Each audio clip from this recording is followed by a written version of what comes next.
pemerintah, dalam hal ini Kementerian Pendidikan itu, mereka melaksanakan seleksi. Dari hasil seleksi itu hanya sisa 127 yang memenuhi syarat. Dari 3.000 Bapak Ibu. Bayangkan. Dari 3.000 hanya 127 yang memenuhi syarat. Syukurlah bahwa dari 127 itu Nusram dinyatakan lolos. Pada awalnya sebenarnya Nusram ragu-ragu, tapi UNICEF Papua mengatakan bahwa maju. Nanti kami dukung dari belakang. Ya, karena memang ada dukungan dari UNICEF, kita berani untuk maju, mendaftar, dan setelah diseleksi ternyata kita lulus. Artinya diterima. Nah, karena sudah menjadi bagian dari program ini, maka pemerintah menugaskan, sekarang kamu laksanakan kegiatan ini. Itulah yang kita laksanakan dalam program organisasi penggerak. Di mana program organisasi penggerak ini, ormas ini masuk ke sekolah dan menggerakkan sekolah untuk membawa perubahan-perubahan. Jadi tugas kami itu hanya masuk ke sekolah untuk membuat perubahan melalui menggerakkan guru, menggerakkan kepala sekolah, menggerakkan siswa, menggerakkan orang tua, menggerakkan masyarakat. Semua digerakkan untuk bagaimana kita menciptakan sebuah pendidikan yang bagus. Jadi itu, Bapak Ibu, memang kami mohon maaf karena waktu mulai itu kami tidak sosialisasi. Kami sosialisasi hanya ke kepala sekolah, ke pengawas, lalu ke sekolah-sekolah, tapi ke orang tua kita tidak sosialisasi.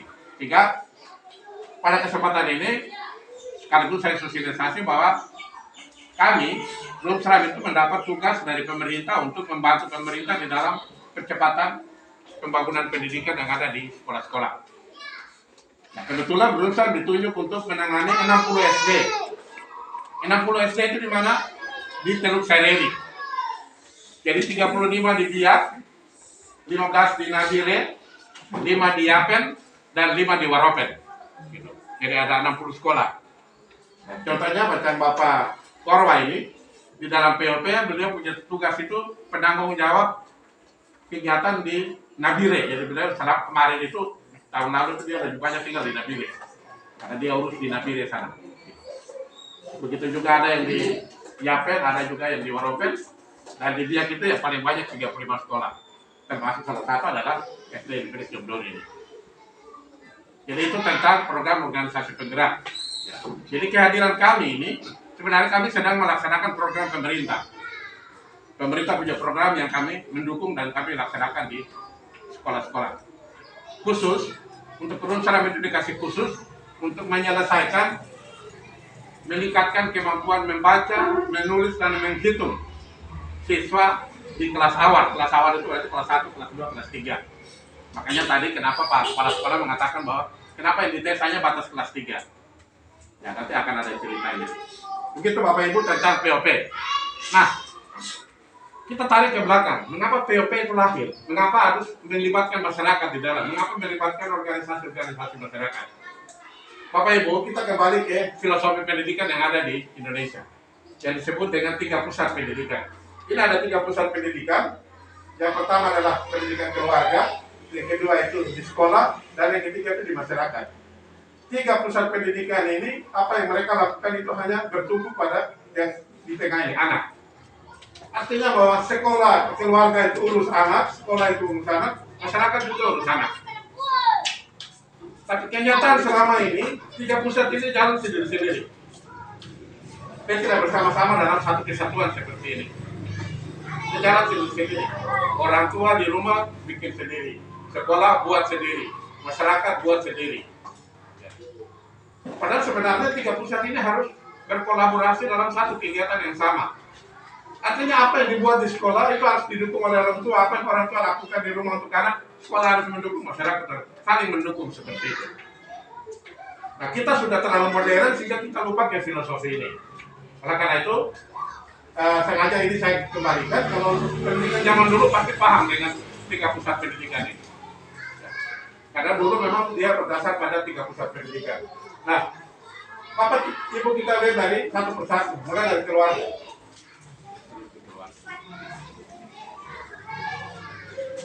Ini pusat yang pertama.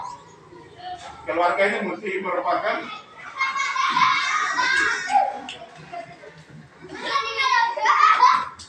tingkat yang pertama atau disebut dengan pendidikan yang pertama. Ya, sejak anak itu lahir ke dunia ini dia mulai belajar pertama dalam sebuah lembaga pendidikan kecil yang disebut keluarga. Nah, di sini ada fungsi-fungsinya. Lingkungan pertama yang menyangkut pada perkembangan anak. Artinya perkembangan anak itu dimulai dari keluarga, bukan dari sekolah, mulai dari keluarga. Dia mulai berkembang. Tetapi di dalam keluarga itu lebih mengutamakan bukan mengajar matematika, bukan mengajar bahasa Indonesia, tetapi dalam keluarga itu pendidikan itu lebih pada bersifat pembentukan sikap anak itu, perilaku, mengajarkan norma-norma kepada anak. Ya. Apalagi sesuai dengan kita yang sudah beragama, itu lebih di dalam keluarga itu mengajarkan dengan nilai-nilai, nilai-nilai yang baik kepada anak. Nah, dan itu memang peran orang tua sangat penting sekali. Pendidikan dalam keluarga ini yang kemudian kita kenal dengan pendidikan informal. Jadi ada 3 jenis pendidikan, informal, formal, dan non formal. Nah, yang informal ini adalah pendidikan di dalam keluarga. Ini yang pertama sekali. Artinya bahwa kalau di dalam keluarga pendidikannya sudah bagus, itu pasti ke atas, ke sekolah akan bagus, ke masyarakat juga akan bagus. Dan sebaliknya. Ya, karena tadi saya katakan bahwa 3 pusat ini saling mempengaruhi. Itu keluarga. Yang kedua adalah sekolah. Nah, sekolah ini sekaligus mewakili pemerintah. Ya. Sekolah ini mewakili pemerintah. Ya. Apa yang dilakukan oleh sekolah terhadap pendidikan kepada anak? Yang pertama, bahwa pendidikan sekolah itu disebut dengan pendidikan formal.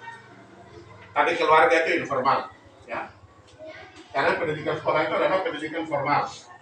Di dalam pendidikan sekolah itu adalah menyelenggarakan kegiatan belajar dan mengajar, ya. Tapi saya ulangi lagi, sekolah itu hanya bertugas menyelenggarakan kegiatan belajar, yaitu kepada siswa, dan mengajar yang dilakukan oleh guru. Hanya belajar dan mengajar. Lalu siapa yang mendidik? Mendidik itu ada di tangan orang tua. Jadi orang tua tidak usah mengajar, orang tua mendidik anak. Nanti guru akan melengkapi mendidik dan mengajar, tapi fokus guru lebih ke mengajarnya. Selama ini kita lihat bahwa ada nilai-nilai yang bergeser. Tadi dari hasil survei tadi yang disampaikan oleh Pak Korwa, kita melihat bahwa masih ada anak yang dapat nilai bagus tapi orang tua tidak buat apa-apa, masa bodoh. Padahal itu sebenarnya ada nilai-nilai pedagogis, nilai-nilai pendidikan yang harus dilakukan oleh orang tua. Memberi pujian misalnya, itu salah satu nilai pedagogis, nilai pendidikan. Tapi itu tadi ada masih ada sekitar 7% kalau saya tidak salah ya. Orang tua yang masa bodoh, anaknya kok mau dapat nilai bagus kan tidak bagus kan masa bodoh gitu. Nah, itu yang menjadi bagian pertama dari tugas sekolah itu hanya kegiatan belajar dan mengajar. Ya, jadi di situ hanya ditulis belajar mengajar, KBM. Tidak ada mendidik di situ. Mendidik itu adalah pada lembaga yang pertama, yaitu lembaga keluarga. Lalu tugas dari para sekolah adalah memfasilitasi anak-anak untuk bisa mengetahui potensi dirinya, kemampuan dirinya. Siapa saya? Who am I? Siapa saya sebenarnya? Seperti apa saya ini? Anak itu kan tidak bisa menilai dirinya sendiri, harus dibantu oleh orang lain yang menilai dia. Gitu. Nah, salah satu adalah sekolah. Sekolah punya tugas untuk membantu anak itu, akhirnya dia memahami bahwa oh saya punya kemampuan itu begini. Saya mau tambah dia begini dengan cara ini. Jadi ada orang yang membantu. Kita tidak bisa tahu sendiri apa yang kita ini. Nah, dan tugas dari sekolah itu juga adalah misalnya ada guru. Nah, guru itu satu jam 2 malam itu karena di sana sudah ada jaringan polisi. Jadi ya begitu sudah. Kumpul-kumpul 5 orang atau 3 orang begitu, satu HP taruh di situ dan nonton sampai tengah malam lewat. Orang tua diangkat. Gitu. Kenapa? Kan di samping anak ada main HP begini, bapak dan mama juga ada main HP juga di dalam. Juga ada sama-sama main HP. Karena sekarang semua main HP, tidak ada yang baku lihat lagi begitu, baku tahu. Nah, bapak ini saya sampaikan tadi kemarin temuan kami di Supiori, bukan di Biak, ya, ini di Supiori kemarin. Ya. Nah, oleh karena itu sebenarnya tugas guru di sekolah itu memfasilitasi anak untuk belajar. Ini ada buku pendidikan non formal, pendidikan yang diselenggarakan oleh masyarakat. Ya, pendidikan non formal. Nah, di dalam masyarakat, anak itu akan ada di dalam masyarakat itu apa yang dia lakukan? Dia berintegrasi, dia berhubungan dengan banyak orang. Nah, di situ dia melakukan, dia punya sifat sosial, ya, bersosialisasi dengan masyarakat, dengan orang lain. Bukan keluarga saja, tapi mungkin dengan teman, bahkan dengan pemerintah kampung atau ya segala macam yang ada dalam masyarakat. Dia mulai bersosialisasi di sana. Nah, apa yang tadi saya katakan itu ada di sini. Bahwa di dalam masyarakat itu akan ada di situ pengembangan teknologi. Dan ini yang terjadi. Sekarang ini kita jalan dari kota sampai dengan Supiori itu tidak ada putusnya sinyal. Dulu itu nanti sampai di Mamuribo sinyal putus. Lewat sampai sana lagi, putus lagi, begitu. Sekarang ini tidak. Tetapi ini mempunyai efek-efek negatif. Salah satu tadi saya katakan, komunikasi dengan anak, dengan orang tua sekarang di rumah itu hampir tidak terjadi. Karena apa? Setelah sampai di rumah, bapak duduk di sudut sana, mama di sana, anak di sana, semua pegang HP main. Itu tidak baku bicara, dong bicaranya dengan HP. Tertawa di sini, marah-marah, karena dia marah di HP ini. Itu yang terjadi sekarang. Itu kemajuan teknologi yang berdampak negatif. Komunikasi anak dan orang tua itu sudah tidak selincah dulu sebelum ada HP. Sebelum ada HP itu mungkin anak baru angkat kaki, sedikit angkat kasih turun. Sekarang dia mau angkat kaki lagi di kepala pun tidak ada, karena ini yang dilihat ini HP. Nah, bukan lagi dilihat anak. Itu dampak yang terjadi. Dan anak-anak akan masuk kepada dampak-dampak itu di dalam lingkungan. Nah, kalau tidak diawasi, maka akan timbul ekses-ekses negatif. Ada positifnya, ada negatifnya. Positifnya bahwa kita berkomunikasi walaupun tidak harus ada di dalam satu rumah. Bisa di luar, tapi komunikasi bisa jalan terus. Itu ada positif dan negatif. Nah, lalu anak di dalam masyarakat dia akan melaksanakan interaksi langsung tanpa ada orang yang ini, dia akan langsung berinteraksi. Nah, kalau dia berinteraksi langsung dan kondisi masyarakat itu adalah positif, dia akan positif. Tapi kalau dia berinteraksi langsung tapi kondisi masyarakat itu negatif, dia akan negatif. Nanti kita lihat seperti apa sebenarnya anak itu. Mari kita lihat untuk anak, Bapak Ibu. Bahwa 3 subjek tadi itu tugas mereka sama kepada anak. Nah, mari kita lihat anak. Pertama, ini filosofi pendidikan ya. Mungkin bekas guru-guru yang pernah mengenyam pendidikan di SPG zaman dulu pasti paham dengan filosofi ini. Anak ibarat kertas putih yang bersih dan masih kosong. Apa jadinya anak di kemudian hari tergantung dari siapa yang pertama kali menulis di atas kertas putih itu. Itu filosofi pendidikan. Waktu kami SPG, ya Bapak ini mantan SPG, saya SPG, yang sudah tua-tua ini pasti SPG. Ya. Bahwa anak itu adalah ibarat kertas putih. Nah, apa jadi anak itu kemudian tergantung siapa yang tulis di atas kertas putih itu. Jadi kalau yang tulis pertama dia tulis setan, anak akan jadi setan, kan begitu. Tapi yang pertama dia tulis gubernur, dia akan jadi gubernur. Itu filosofinya begitu. Jadi coretan pertama di atas kertas itu menentukan anak itu ke depannya jadi apa. Yang kedua, Bapak Ibu, ini yang wajib untuk dipahami oleh kita bersama, terutama orang tua dan guru. Adler itu adalah salah satu ahli pendidikan. Dia mengatakan begini, tidak ada anak yang tidak dapat diajar. Hanya orang tua, guru, dan masyarakat yang gagal mengajar dia. Jadi kalau ada anak yang jahat, berarti orang tuanya salah, sekolahnya salah, masyarakatnya salah.